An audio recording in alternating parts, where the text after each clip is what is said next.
Hujambo na karibu katika dondoo za habari kutoka Mlimani TV. Msomaji ni mimi Ramadhani Mgwado. Tukianza na dondoo za kitaifa.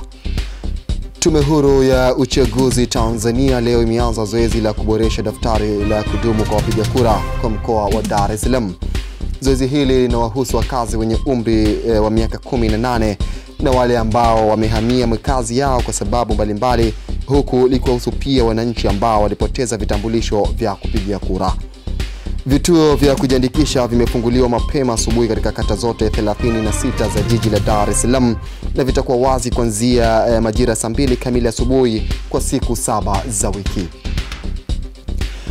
Viongozi mbalimbali wa serikali wakiwemo mawaziri William Lukuvi na Innocent Bushungwa walishiriki ibada ya kumwombea aliyekuwa rais wa awamu ya 5 hayati Daktari John Pombe Joseph Magufuli.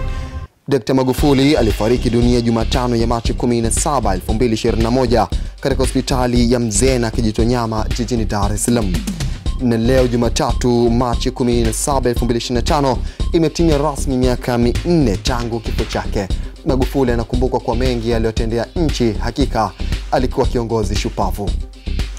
Na dondoo za habari kimataifa. Rais wa Rwanda Paul Kagame amewaeleza raia wa Rwanda kujiandaa kukabiliana na vikwazo vya mataifa makubwa, akiwaomba wafunge na kukaza mikanda kutokana na changamoto zinazokuja.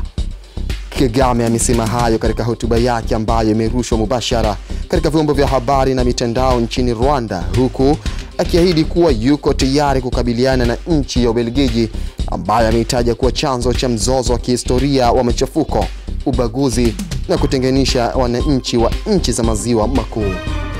Tuzitazame dondoo za habari kunako uga wa michezo.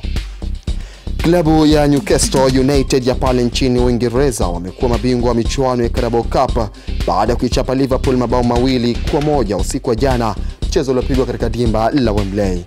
Newcastle United unakuwa ubingwa wao wa kwanza kwa miaka hivi karibuni, kwani ilipita takriban miaka 56 bila kupata kikombe chochote katika michuano waliokuwa wakishiriki. Asante kwa kufuatilia dondoo za habari kutoka Mlimani TV. Mimi ni Ramadhani Mgwado.